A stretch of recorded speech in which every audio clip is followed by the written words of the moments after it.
Wihara Pluit Dharma Suka yang saya hormati, pemimpin puja, ibu bapak, saudara-saudara sedama, selamat malam, terpujilah Sang Buddha, Namo Buddhaya.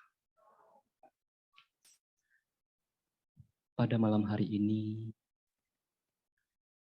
ibu bapak telah melakukan kebajikan, datang untuk memberikan penghormatan kepada Tiratana. Setidaknya 3 pintu perbuatan kebajikan telah dilakukan pada malam hari ini. Melalui ucapan, ibu bapak telah membaca parita, membaca sutta. Apakah membaca parita itu kebajikan, Bante? Ya, itu kebajikan. Kalau membaca parita, membaca sutta itu bukan kebajikan, apakah itu perbuatan buruk? Bukan. Itu adalah perbuatan kebajikan melalui ucapan. Ibu bapak juga melakukan namakara atau memberikan penghormatan beranjali kepada Sang Buddha walaupun sudah lama parinibbana. Ada rasa penghormatan di dalam diri kita, ada rasa bakti. Ini juga kebajikan. Ibu bapak juga mungkin saja tadi mengulang meditasi atau objek apapun.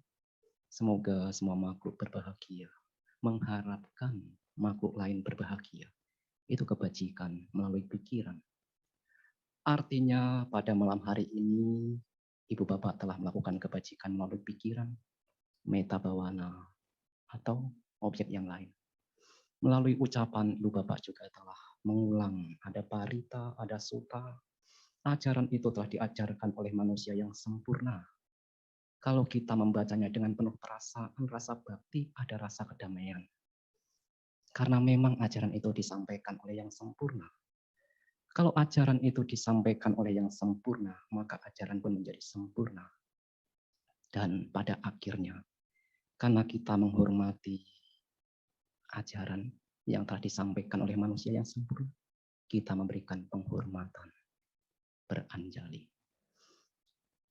Ibu, bapak, saudara-saudara sedama, ketika kita lahir di dunia ini, 2 hal ini akan kita dapatkan. Kita tidak bisa lari dari kedua hal ini. Usia tua dan kematian inilah akan menghampiri diri kita. Siap ataupun tidak siap, suka atau tidak suka, usia tua akan datang. Dan usia tua itu bisa membuat kita menderita. Membuat kita kecewa. Ketika rambut memutih, ketika penglihatan sudah mulai kabur, ketika pendengaran sudah tidak jelas, ketika berjalan harus menggunakan tongkat, kita gemetar. Sudahkah siap untuk menerima usia tua? Dan pada akhirnya ketika kematian ini sudah datang, kita pun akan terlahir kembali selama kebencian nafsu, kebodohan batin masih ada. Pada saat itulah kita lahir kembali. Dan kelahiran kita pada akhirnya sesuai apa yang kita praktekkan, kita lakukan, kita ucapkan di dalam kehidupan ini. Loh, saya kan tidak percaya adanya alam dewa, Bante, misalnya. Saya belum pernah melihat alam dewa, maka saya tidak percaya ada alam dewa, alam neraka. Mungkin kita memiliki pengertian seperti itu, karena kita belum pernah melihat. Tetapi ada sebuah perumpamaan yang begitu menarik bagi saya. Suatu ketika ada seorang anak yang dilahirkan buta sejak lahir. Sejak lahir sudah buta. Ketika remaja, ketika dewasa ada yang bertanya, apakah Anda percaya adanya matahari? Saya tidak percaya. Kenapa? Saya tidak pernah melihat matahari. Apakah Anda juga tidak percaya adanya bulan? Ya. Kenapa? Saya juga tidak pernah melihat indahnya bulan yang diceritakan orang-orang. Apakah Anda juga tidak percaya adanya warna hitam, putih, merah, kuning? Ya. Kenapa? Sejak lahir saya tidak pernah melihat. maka saya tidak percaya. Apakah betul jawaban seperti ini? Mungkin kita tidak pernah melihat, tapi bukan berarti tidak ada. Kalau kita tidak percaya adanya makhluk yang dilahirkan secara spontan, misalnya dewa, itu pandangan salah. Sang Buddha menyatakan salah satu pandangan salah adalah ketika kita tidak percaya adanya makhluk yang dilahirkan secara spontan. Ibu, bapak, saudara-saudara sedama, ketika kita sudah lahir di dunia seperti yang saya sampaikan, pada akhirnya kematian ini datang. Cepat atau lambat. Ini bukan untuk menakuti, tetapi bagaimana kita harus siap ketika kematian datang. Kematian datang tidak bisa kita prediksi. Pagi-pagi makan bersama anak, cucu, siang-siang bisa meninggal. Ada yang malam-malam main futsal bareng, tiba-tiba meninggal. Sang Buddha menyatakan setidaknya banyak penyebab kematian. Ketika orang jalan, ada ular yang mematok, menggigit. Sang Buddha menyatakan itu juga bisa penyebab kematian. Kalajengking, lipan, ini juga bisa menjadi penyebab kematian. Sang Buddha lantas menjelaskan kembali, ketika kita jalan jatuh, itu juga bisa meninggal. Ketika kita makan, perut ini tidak bisa mencerna, kebetulan makanannya tidak cocok seperti yang ada di perut kita, juga bisa menyebabkan kematian. Angin yang begitu tajam di dalam perut juga bisa menyebabkan kematian. Manusia tiba-tiba menyerang kita juga bisa menyebabkan kematian. Dan Sang Buddha menyebutkan ada makhluk di luar manusia yang jahat yang bisa menyebabkan kematian. Maka hal yang terpenting sekarang yang perlu kita praktekkan, kita pikirkan adalah bagaimana agar ketika kematian datang ini kita sudah siap. Karena masalahnya kita tidak pernah tahu kapan kematian datang. Maka ada sebuah cerita yang begitu menarik bagi saya. Ini menjadi renungan bagi kita. Suatu ketika ada pangeran sepertinya, atau rumah tangga bernama Mahanama. Dijelaskan juga di beberapa komentar atau ulasan bahwa Mahanama ini adalah kakak dari Bante Anuruddha. Bante Anuruddha dinyatakan Sang Buddha sebagai biku yang terkemuka dalam mata dewa. Dari sekian banyak biku, Bante Anuruddha itu adalah yang terkemuka dalam mata dewa. Dan kakaknya itu adalah Pangeran Mahanama. Pada saat itu Sang Buddha sedang berada di tengah-tengah suku Sakya, Kapilawatu. Artinya Sang Buddha berada di tempat kelahirannya, di tempat kotanya, desanya. Karena Pangeran Siddhartha ketika lahir dilahirkan di Kapilawatu, di suku Sakya. Maka kadang beberapa menyebutnya kalau para biku disebut putra Sakya. Karena dianggap sebagai putra dari Buddha. Pada saat itu Sang Buddha berada di Kapilawatu. Dan Mahanama ini bertemu dengan Sang Buddha. Lantas menyatakan, oh Sang Tathagata, di Sakya ini, di Kapilawatu ini kaya, makmur, penduduknya begitu padat, ramai, banyak lalu lalang. Ketika malam-malam setelah saya mengunjungi Sang Buddha dan para biku yang layak menerima penghormatan, saya melihat ada gajah-gajah yang tersesat. Pada saat itu berarti gajah banyak. Ada kuda-kuda yang tersesat. Kalau sekarang kuda itu ya kuda besi, motor mungkin ya. Kalau dulu kuda. Ada kereta-kereta juga tersesat. Kalau sekarang mobil, dulu kereta. Ada gerobak yang tersesat. Artinya pada saat itu malam-malam itu begitu sangat ramainya, ada kuda, ada gajah, ada kereta, mungkin saja tersesat. Lantas saya berpikir di dalam diri saya. Ketika malam ini begitu sangat ramainya, bagaimanakah takdir saya kalau seandainya saya meninggal karena mungkin ditubruk oleh kuda, diserang oleh manusia, ditabrak kereta? Di manakah lahir takdir saya? Saya ini lahir di mana? Kalau sampai kematian saya ini begitu kacau. Dikatakan kacau kenapa? Karena pada saat meninggal itu ketika ditabrak, ketika mendapatkan serangan tiba-tiba, ia tidak bisa merenungkan adanya Buddha, Dhamma, dan Sangha. Ketika berjalan tiba-tiba ditabrak mobil dari belakang. Pada saat itu siapa yang merenungkan tentang Buddha? Ketika berjalan tiba-tiba motor menabrak, meninggal. Apakah mungkin pada saat itu ada perenungan terhadap Buddha, Dhamma, dan Sangha? Sulit. Tetapi apakah ada Bante ketika meninggal itu duduk dengan tenang merenungkan tentang Buddha, Dhamma, dan Sangha? Ada juga.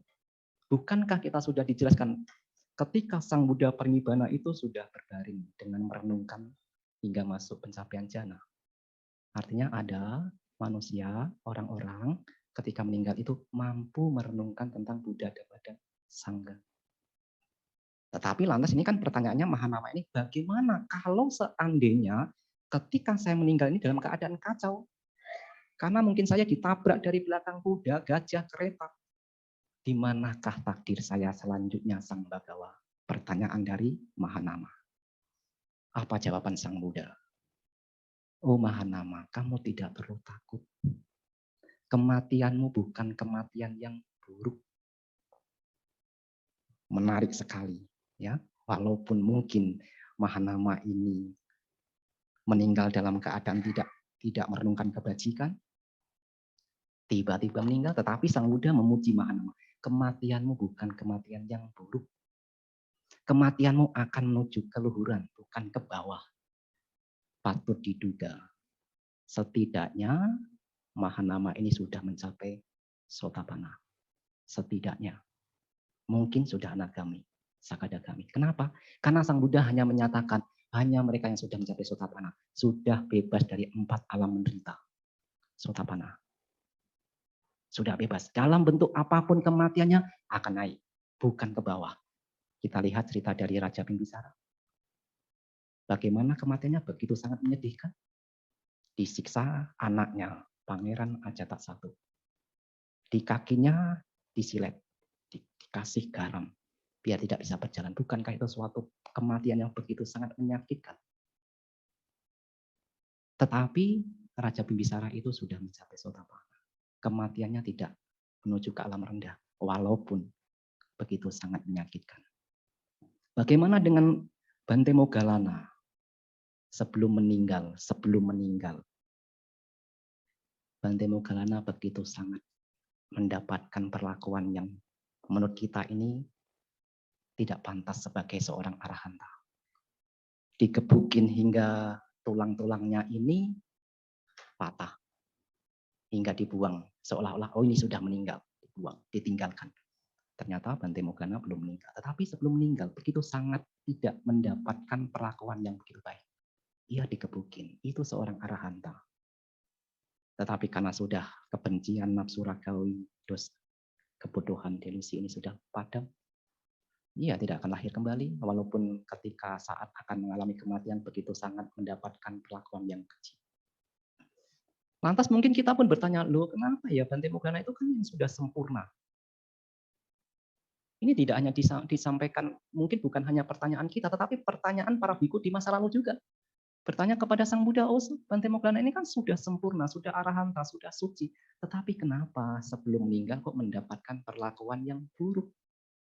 Sang Buddha menjawab, kalau kita hanya melihat kelahiran saat ini, kematian Moggallana, anak saya itu tidak pantas, tidak adil. Tetapi karena ada kelahiran-kelahiran di masa lalu, kematian Bante Moggallana menjadi adil. Nah, Ibu Bapak, Saudara-saudara sedama, hal yang paling menarik adalah Sang Buddha menyatakan kepada Mahanama bahwa kematiannya akan naik ke atas. Itu kematian yang luhur. Tidak perlu takut. Bukan kematian yang buruk. Walaupun meninggalnya mungkin dalam keadaan kecelakaan. Maka Sang Buddha lantas melanjutkan, jika, ini yang paling penting bagi saya, jika seseorang sudah dalam waktu yang lama dirinya ini dibentengi oleh 5 hal, maka kematiannya akan naik ke atas, bukan ke bawah. Yang pertama, keyakinan, sadar. Yang kedua, moralitas, sila. Yang ketiga, banyak belajar, pembelajaran, suta. Yang keempat, kedermawanan, saga. Dan yang kelima, panya, kebijaksanaan. 5 hal ini kalau dipraktekkan dalam kehidupan sehari-hari, tekun, kematiannya akan naik ke atas, bukan ke bawah. Keyakinan tentu ini menjadi pintu awal untuk kita mempraktekkan Dhamma. Kalau kita tidak memiliki keyakinan kepada Buddha, Dhamma, dan Sangha, bagaimana kita bisa mempraktekkan ajaran Buddha? Maka itulah pentingnya kenapa keyakinan ditempatkan di paling awal. Milikilah keyakinan terlebih dahulu. Tidak menjadi soal saya yakin kepada Buddha. Itu dulu tidak menjadi soal. Lambat belajar. Mendengarkan Dhamma. Praktek Purana. Lalu bagaimana untuk meningkatkan keyakinan kita kepada Buddha, Dhamma, dan Sangha agar saya ini memiliki keyakinan yang kokoh ini bagaimana? Setidaknya kita harus mengetahui apa itu Buddha. Sang Buddha ini apa sebetulnya? Kita harus tahu. Kalau kita tidak tahu Buddha ini apa, siapa, ya kita tidak memiliki keyakinan yang kuat. Maka hal yang paling penting sekarang kita ketahui adalah Buddha ini siapa sih? Agar kita memiliki keyakinan. Maka kalau kita menanyakan Buddha itu apa, Buddha itu siapa, kita pun selanjutnya dibawa ke Buddha Nusati.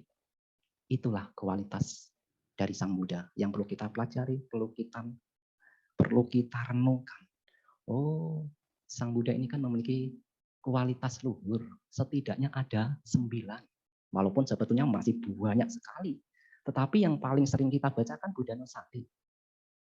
Nah, kalau seandainya kita masih tidak mampu untuk merenungkan ke-9 itu, setidaknya 3 hal ini harus kita pahami. Ketika Ibu Bapak membaca Parita pertama kali, Arahang sama Sambuddho Bhagawa. 3 kata ini minimal kita pahami. Arahang sama Sambuddho Bhagawa.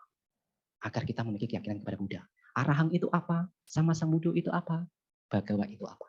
Agar ketika kita membaca itu dengan penuh perenungan. Kalau kita membaca Parita Arahang sama Sambuddho Bhagawa tidak mengetahui artinya, ya hanya berlalu begitu saja. Tidak ada kemantapan. Nah, makanya Arahang ini apa ya? Lalu kita membuka, oh dikatakan Maha Suci. Maha Suci ini apa? Saya masih belum mengerti. Kalau kita membaca artinya suci itu ya bersih.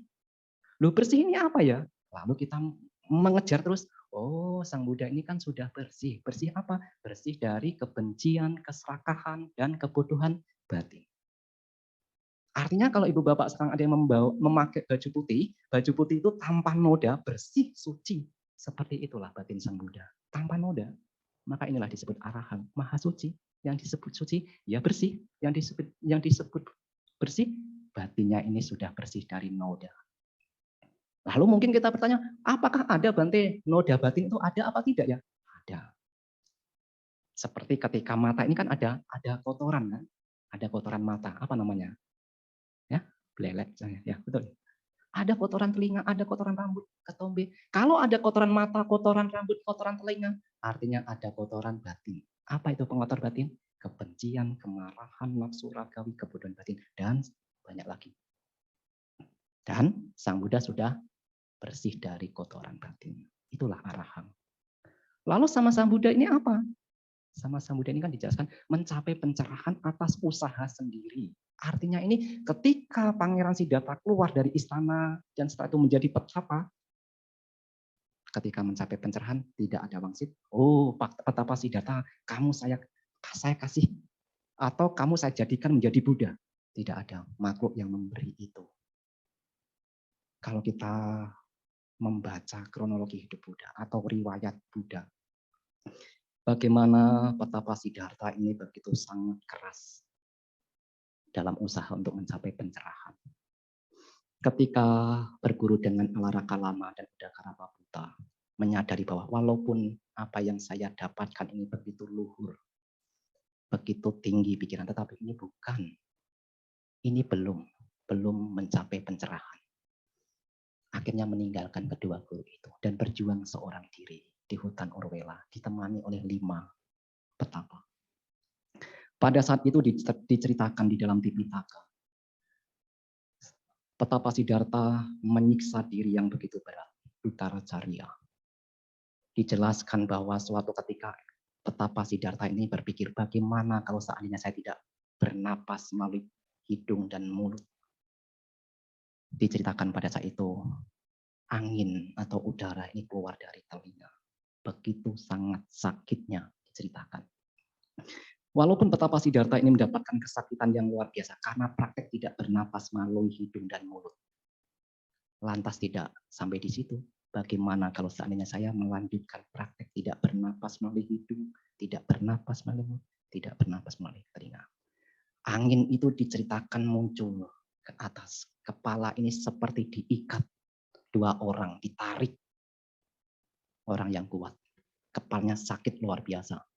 Walaupun mendapatkan penyakit kepala atau sakit kepala yang begitu hebat, tidak berhenti sampai di situ. Saya akan melanjutkan praktek itu tidak bernapas melalui hidung, tidak bernapas melalui mulut.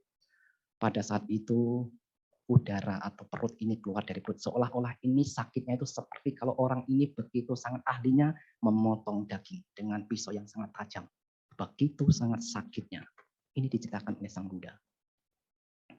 Walaupun mendapatkan kesakitan yang begitu luar biasa di perut ini, bukan lantas berhenti.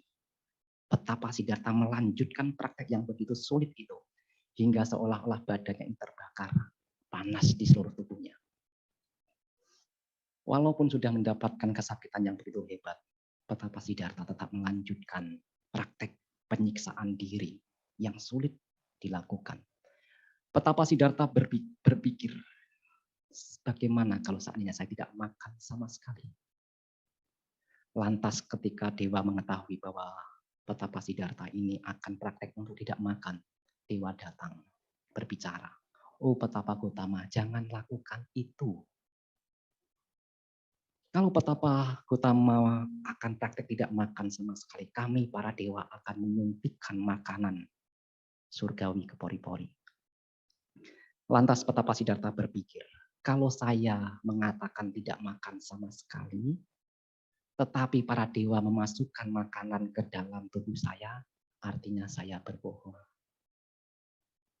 Pada saat itulah betapa Siddhartha ini mengusir para dewa. Tidak perlu, saya akan makan sedikit. Inilah kualitas dari Bodhisatta.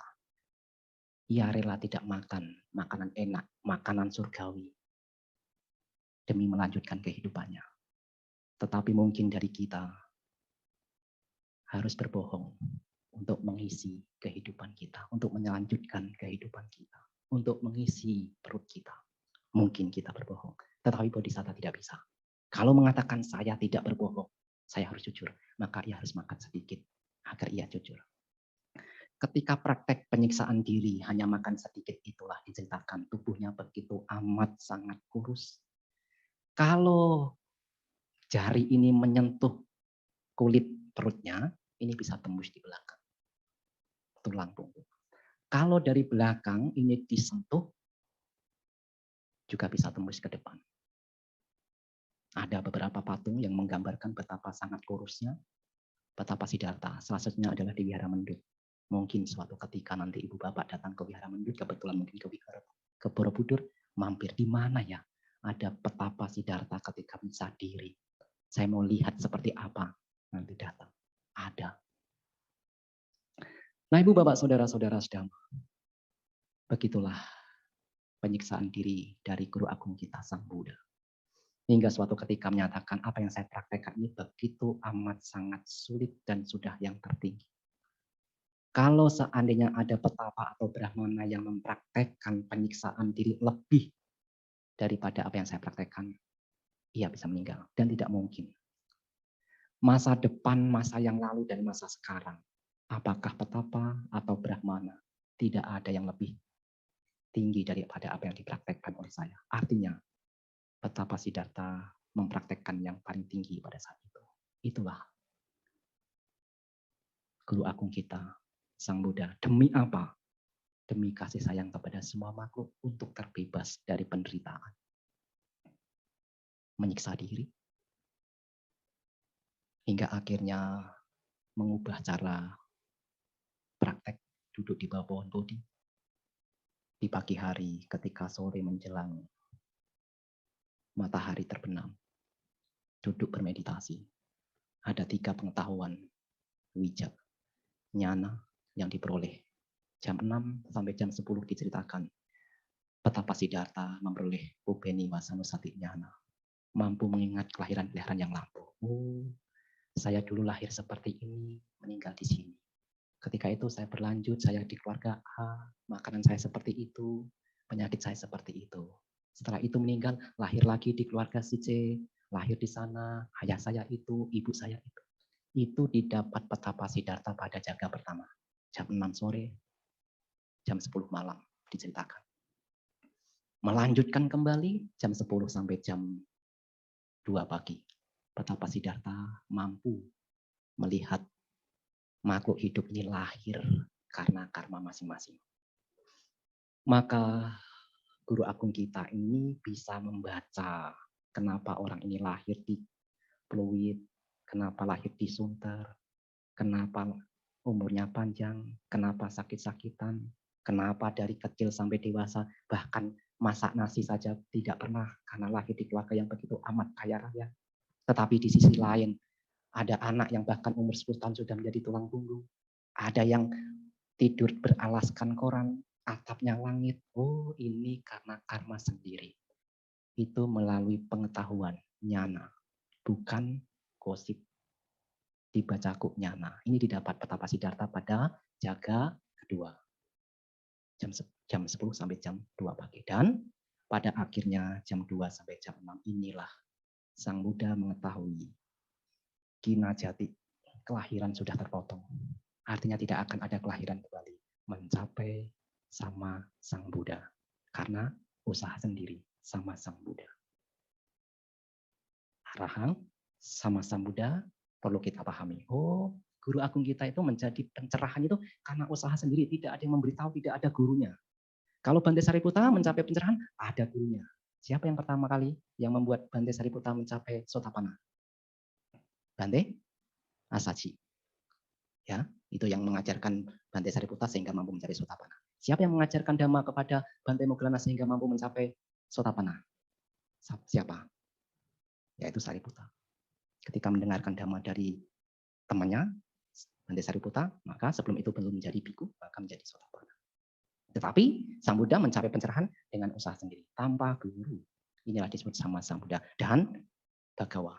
Bhagawa lebih diartikan sebagai yang berberkah. Atau setidaknya Sang Buddha ini memiliki maha karuna, maha kasih sayang, maha welas asih. Dibuktikan bagaimana selama 45 tahun Sang Buddha mengajarkan Dhamma. Hingga pada saat sakit pun Sang Buddha mengajarkan Dhamma. Ini karena welas asih. Kalau seandainya Sang Buddha ini lebih condong ke arah diam saja tidak menjadi soal.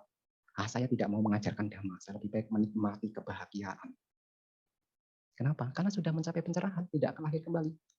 Tetapi karena ada rasa kasih sayang, ada welas asih, inilah yang didasar kenapa Sang Buddha mengajarkan Dhamma selama 45 tahun.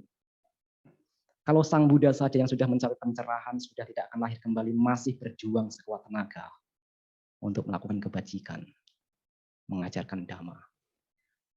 Sebesar apakah diri kita sekarang untuk mempraktekkan ajarannya? Sedangkan Sang Buddha yang sudah mencapai pencerahan tidak pantang menyerah. Bante Sariputta tidak pantang menyerah, padahal sudah arahanta. Upasaka Anathapindika tidak pantang menyerah, padahal sudah Sotapanna. Membangun wihara yang begitu megah. Itu dibangun ketika sudah mencapai Sotapanna. Kalau Sotapanna, Upasaka Anathapindika saja masih menimbun jasa yang begitu besar, maka kita pun harusnya tergugah untuk melakukan kebajikan-kebajikan, walaupun kecil. Wisaka sama, membangun wihara yang begitu megah. Maka inilah sada itu harus diperkuat. Waktunya tidak cukup.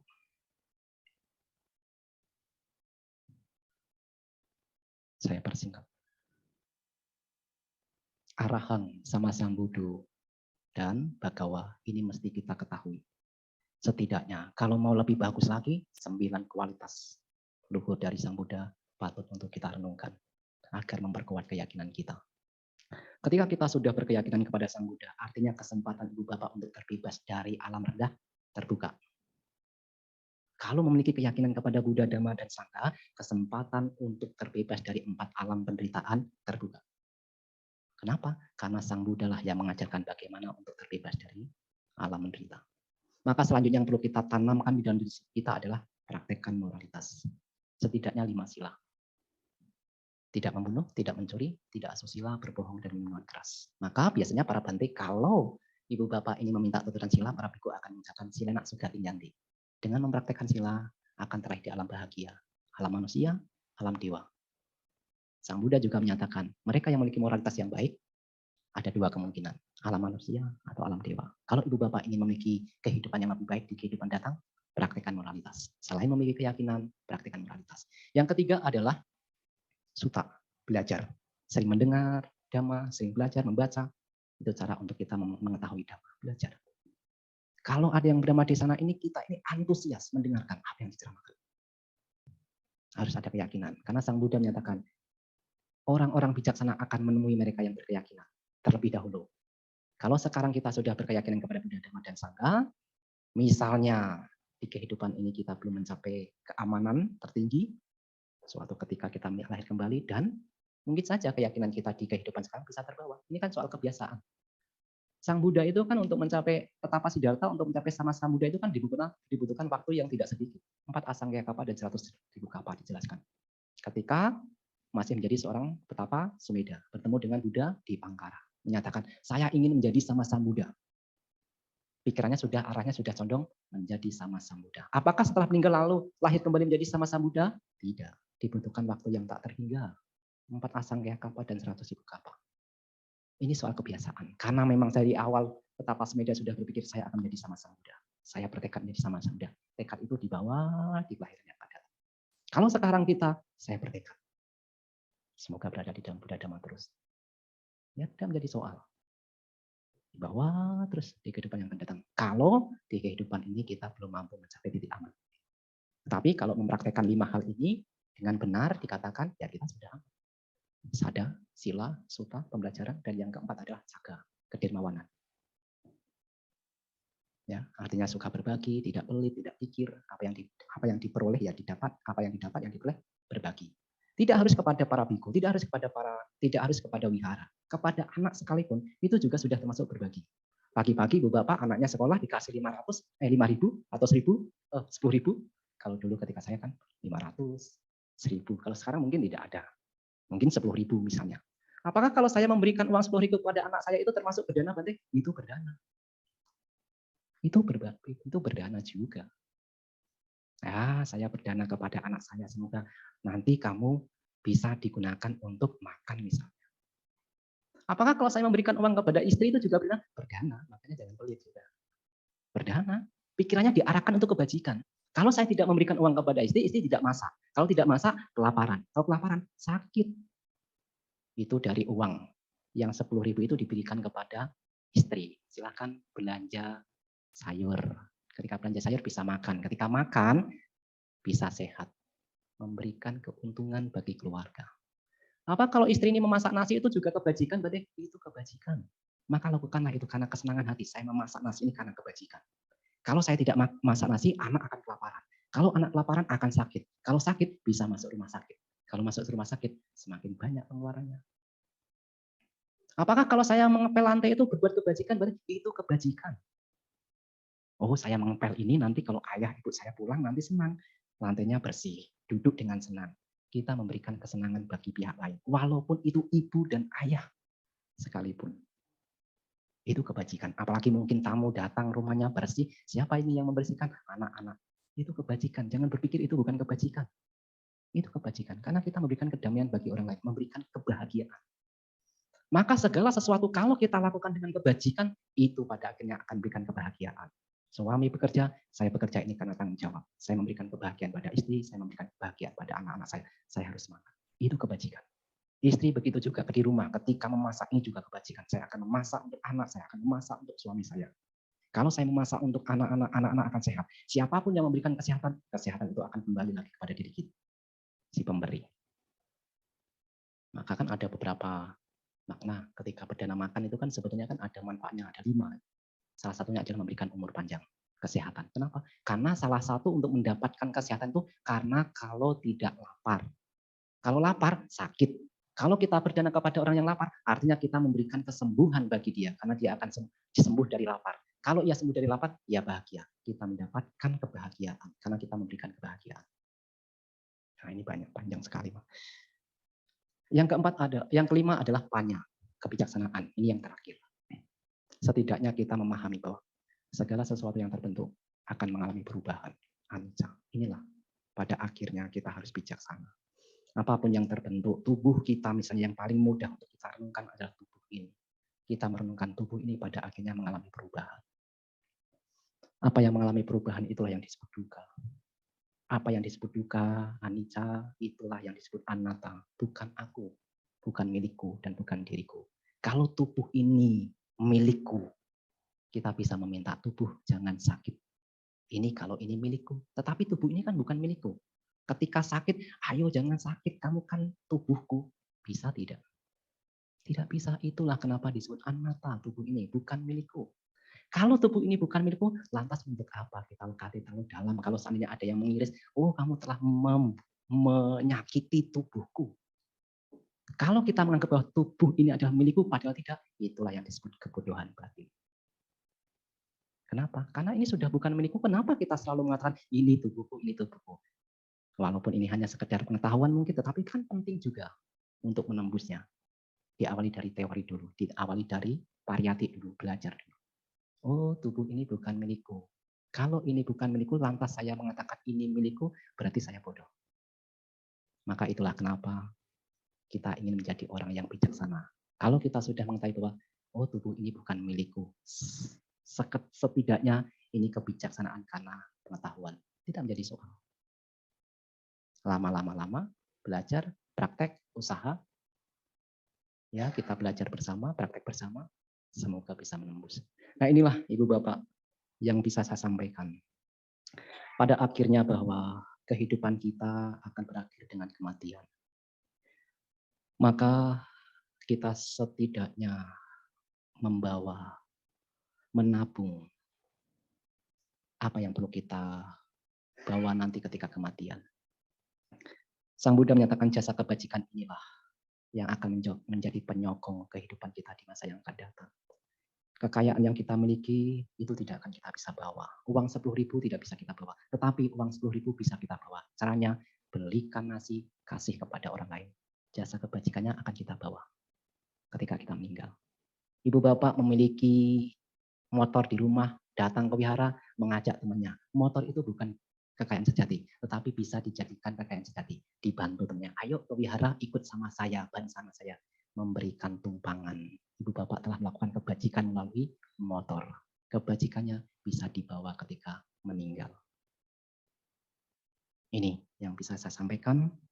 Mari kita berjuang bersama. Mumpung, kalau orang Jawa mengatakan mumpung kita masih bertemu dengan Buddha Dharma.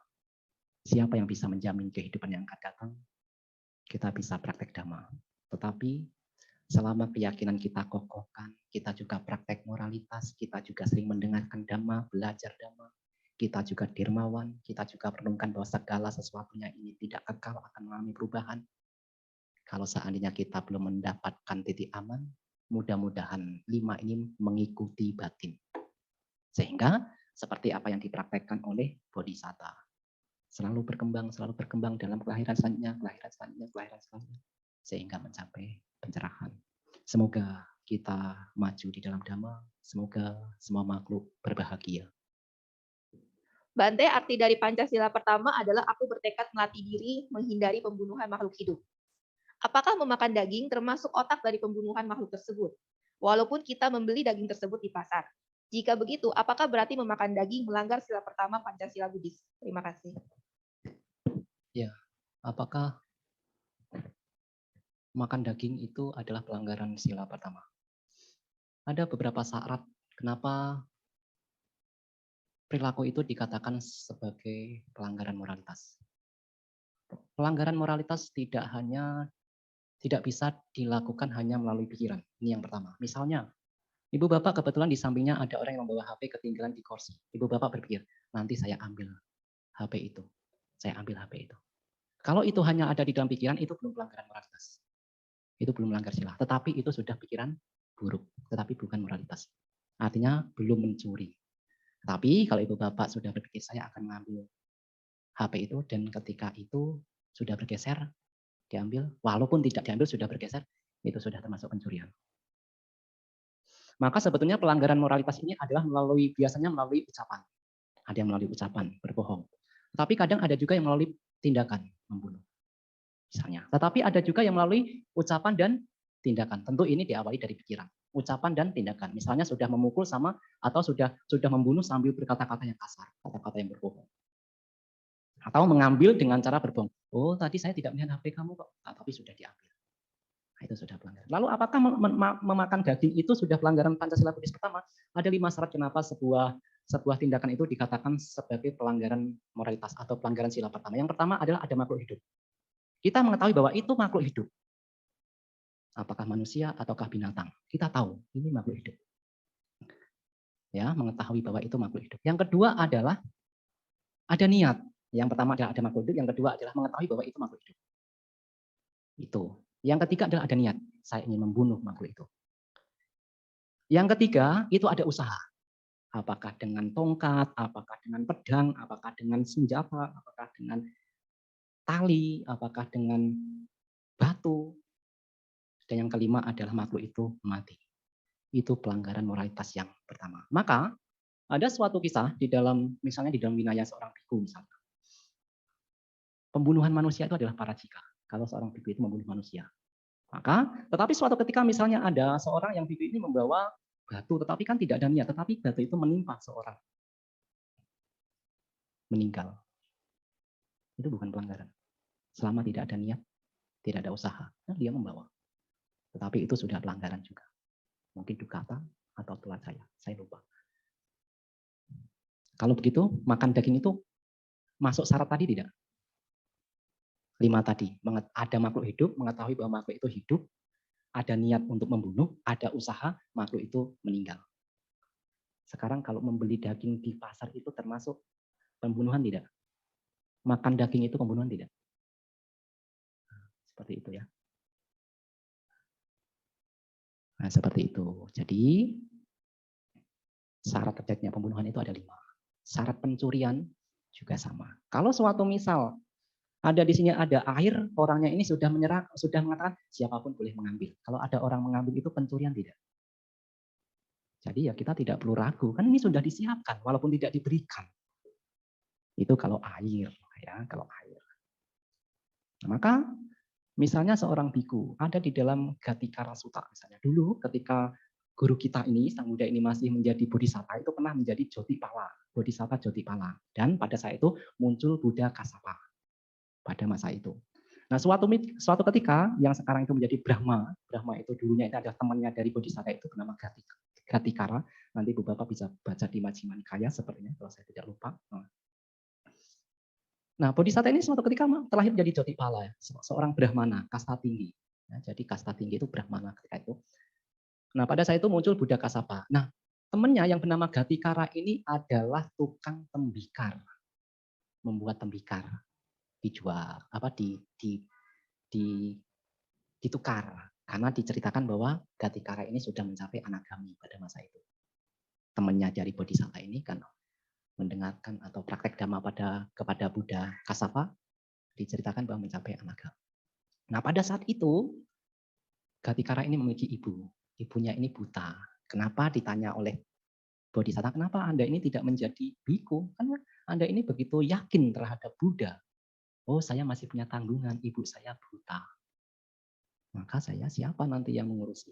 Nah, ini adalah Gatikara ini adalah salah satu orang yang menjadi penyokong dari Buddha Kassapa. Nah, suatu ketika kalau pagi-pagi ada suatu ketika pagi-pagi misalnya ada para biku atau Sang Buddha sendiri pendapata, nah itu ada disiapkan makanan di depan. Siapapun ini boleh, kalau Buddha boleh mengambil. Nah, pada itu para biku ya mengambil. Siapa itu? Biasanya ibunya mendengar seperti itu. Kalau saya tidak baca ulasannya, kitab komentarnya, oh saya para biku atau Buddha, oh silahkan ambil.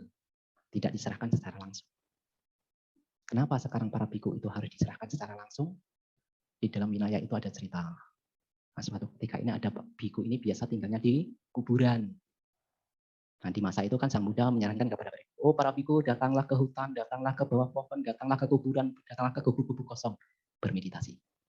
Pada saat itu ada biku yang tinggal di kuburan. Dan biasanya di kuburan itu ada apa? Sesajen. Ada sesajen itu loh, dikasih. Nah, bikunya ini diambil sesajen itu, dimakan. Nah, warga kan mencela, "Loh, kenapa kok ini kok diambil? Ini kan untuk leluhur saya." Pada saat itulah makanan itu harus diserahkan kepada para biku. Biasanya kan diserahkan, ayo Pak, diserahkan secara langsung. Biasanya kalau tradisi yang mengikuti Thailand seperti Sangga Terwada Indonesia, kalau perempuan ya pakai kain. Itu tradisi saja. Mengikuti Thailand. Kalau laki-laki boleh langsung. Kenapa sih? Kenapa kok harus pakai kain? Kalau perempuan nanti enggak bikunya ini main-main, ayo dorong-dorongan.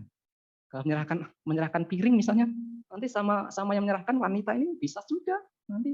Nah, itu loh, bermain gitu loh. Mungkin bisa seperti itu juga atau menghindari untuk sentuhan.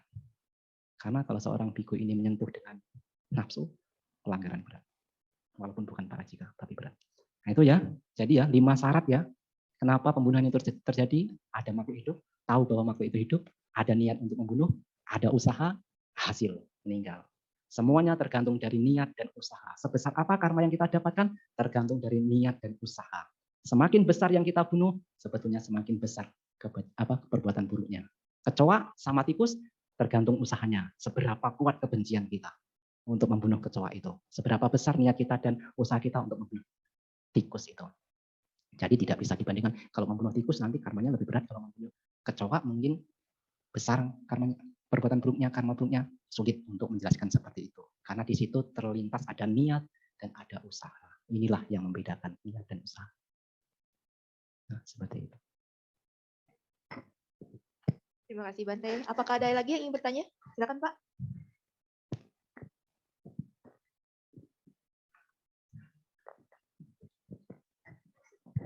Malam Bante, salam namo budaya Bante. Bante saya mau tanya ya, di kampus ini kenapa dipanggil guru agung kita apa tuh ada meningkatnya itu seperti gelar gitu, apa tuh kan ada Buddha Amitabha, Buddha yang lain ya. Itu perbedaan sama-sama kan tidak melahirkan lagi. Kenapa mesti pakai sama Sang Buddha gitu, pakai gelar gitu? Apakah itu untuk apa itu? Kan sama-sama tidak melahirkan. Bisa nggak dijelaskan? Ya. Kalau yang saya tangkap, nanti mohon untuk kalau saya salah menangkap. Kenapa Buddha Gautama ada sebutan sama Sang Buddha? Seperti itu ya. Ya, kenapa ada arahang disebut Sang Buddha itu guru kita ya disebut arahang, disebut sama Sang Buddha, kadang disebut Tathagata. Sedangkan tadi disandingkan dengan Buddha Amitabha. Seperti itu ya. Kenapa kok ada sebutan? Ya memang ini gelar. Memang ini sebutan karena memang yang pertama tadi, kalau arahang, kenapa Sang Buddha itu disebut arahang? Karena sebetulnya sudah mampu membunuh musuh-musuh. Nah, kita kini punya musuh sebetulnya. Tapi bukan di luar musuh kita di dalam. Ya, kebencian, kemarahan, keserakahan, nafsu, kebodohan batin. Ini musuh kita. Ini harus kita lenyapkan. Kalau di luar ya bukan. Makanya Sang Buddha kan pernah menyatakan, daripada mampu membunuh ribuan orang ya, lebih baik mampu menaklukkan diri sendiri. Lebih baik membunuh diri. Membunuh itu artinya membunuh kekotoran batin kita. Nah, Sang Buddha sudah mampu itu. Makanya kenapa disebut suci itu karena sudah membasmi, sudah kebencian, nafsu, kebodohan batin yang memang 3 ini kadang disebut 3, kadang nanti juga ada 5, kamacanda, nanti ada biapada, ada tinamida, ada udaca kukuca, nanti ada wicikica, yaitu kotoran batin juga. Nanti juga ada disebut 16 misalnya, nanti di suta lain. Nanti dibagi-bagi lagi. Tetapi pada dasarnya memang mengacunya kepada kebencian, loba, dosa, dan moha. Makanya kenapa disebut itu karena kenapa Sang Buddha disebut arahang? Karena sudah bersih itu tadi. Kenapa disebut sama Sang Buddha? Ya memang untuk menjadi tercerahkan, untuk menjadi yang sempurna itu usaha sendiri. Makanya dikasih gelar sama Sang Buddha. Kalau mau dibilang gelar, boleh juga. Dikasih gelar. Boleh juga. Kenapa? Karena kan pada dasarnya memang yang paling penting adalah 3 hal ini. Arahang sama Sang Buddha dan Bhagawa. Kenapa disebut Bhagawa? Karena memang memiliki berkah. Gitu. Berkahnya salah satunya adalah Sang Buddha ini memiliki maha karuna yang begitu besar. Maha itu kan besar. Maha karuna. Apa buktinya? Biasanya Sang Buddha pagi-pagi ini melihat, ada nggak ya makhluk yang bisa dibebaskan dari penderitaan hari ini? Melihat dengan mata dewanya, dengan kemampuan. Oh, kalau saya bertemu dengan Anggulimala ini akan mendapatkan manfaat. Kalau saya mengajarkan dhamma, makanya sejauh apapun, kalau itu akan memberikan manfaat bagi makhluk hidup, Sang Buddha akan mendatangi. Bukan Anggulimala yang datang ke Sawati. Bukan Anggulimala yang datang ke Jetawala untuk belajar dhamma. Bukan. Tetapi Sang Buddha yang menemui Anggulimala. Kenapa? Karena ada welas asih. Menderita makhluk ini. Karena welas asih itulah akhirnya Sang Buddha mendatangi Anggulimala untuk membabarkan dhamma agar terbebas dari penderitaan. Itu welas asih. Ya inilah luar biasanya guru agung kita. Nah, untuk agak susahnya ya sekarang kita tidak bisa bertemu dengan Buddha. Kalau bisa bertemu dengan Buddha, kita memiliki pengetahuan yang cukup dan bisa mendengarkan dhamma, ya tidak menutup kemungkinan kita juga mendapatkan manfaat yang begitu besar. Tetapi kita tidak perlu berkecil hati. Tidak perlu berkecil hati. Sekarang kita masih bisa belajar dhamma. Dan kalau berpraktek yang sungguh-sungguh, kita akan mendapatkan manfaatnya. Maka itulah kenapa ketika Sang Buddha mengutus 60 arahat, biasanya akan menyatakan, oh para biku, sebarkanlah atau ajarkanlah dhamma yang indah di awal, indah di pertengahan, indah di akhir, demi kasih sayang dan kesejahteraan bagi makhluk. Bukan demi pengikut saya banyak, bukan. Sang Buddha mengajarkan dhamma itu bukan agar memiliki perolehan, bukan agar pengikutnya banyak, bukan. Tetapi karena ada rasa kasih sayang dan demi kesejahteraan dia. Kesejahteraan terutama adalah terbebas dari duka. Keagungan guru kita Sang Buddha. Seperti itu ya. Kalau Buddha Amitabha, saya tidak mampu menjawab. Karena saya tidak belajar tentang itu. Tapi kenapa Buddha Gautama itu kadang disebut Arahang, kenapa disebut ada sama Sang Buddha, kadang kenapa disebut Bhagawa. Ya itu karena Arahang ini sudah suci dari noda. Kenapa sama Sang Buddha? Karena mampu mencapai pencerahan dengan kebijaksanaan, dengan kecerdasan seorang diri, tanpa pemberian dari makhluk lain. Kenapa disebut Bhagawa? Karena ada maha kasih sayang di situ, maha karuna. Maka selama 45 tahun, Sang Buddha berkeliling mengajarkan dhamma.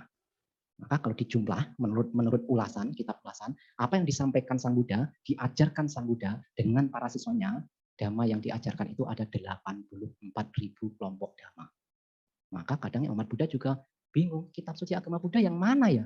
Karena saking banyaknya. Maka hati-hati kepada anak-anak, menjelaskan kepada anak-anak, agama Buddha ini tidak ada kitab suci. Karena kadang kan kita tidak memberitahu bahwa Dhammapada itu juga termasuk kitab suci. Parita itu juga isinya juga ajaran Sang Buddha, kitab suci. Nah gitu. Ya, jadi memang ajaran Sang Buddha ini begitu banyak. Kenapa banyak? Karena memang 45 tahun Sang Buddha mengajarkan Dhamma dan para siswanya. Itu yang saya bisa jawabnya. Seperti itu. Baik, apakah ada lagi yang ingin bertanya? Dipersilakan jika masih ada pertanyaan dari Bapak dan Ibu. Tidak ada ya? Sepertinya di Zoom juga tidak ada, Bante. Ya, baik. Silakan Bante untuk memberikan kesimpulan atas dhamma desana pada sore hari ini. Ya. Ibu, Bapak, Saudara-saudara sedama. Pada malam hari ini setidaknya kita telah memiliki moralitas yang baik. Moralitas Ibu Bapak pada malam hari ini setidaknya dari jam 6 sampai jam 7 atau jam setengah 8 murni. Kenapa? Ibu Bapak tidak membunuh. Artinya sudah mempraktekkan sila pertama. Yang kedua, saya juga tidak melihat di sini ada yang mencuri. Artinya Ibu Bapak sudah menghindari pencurian. Dan yang ketiga, ini juga tidak mungkin. Yang keempat, kalau Ibu Bapak dari tadi diam, tidak berbicara, Ibu Bapak menghindari berbohong. Maka kenapa kalau kita retreat biasanya berdiam diri yang mulia, agar kita tidak mudah berbicara. Semakin banyak berbicara, kesempatan untuk berbohong terbuka lebar.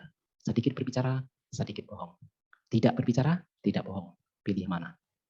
Kalau dari tadi setengah 6 sampai jam setengah 8 Ibu Bapak diam, Ibu Bapak telah menghindari berbohong. Praktek sila keempat dijalankan. Dan yang kelima, saya juga tidak melihat di sini ada yang membawa botol minuman agar mabuk. Artinya 5 moralitas Ibu Bapak telah murni. Berbahagialah dengan datang ke wihara moralitas murni.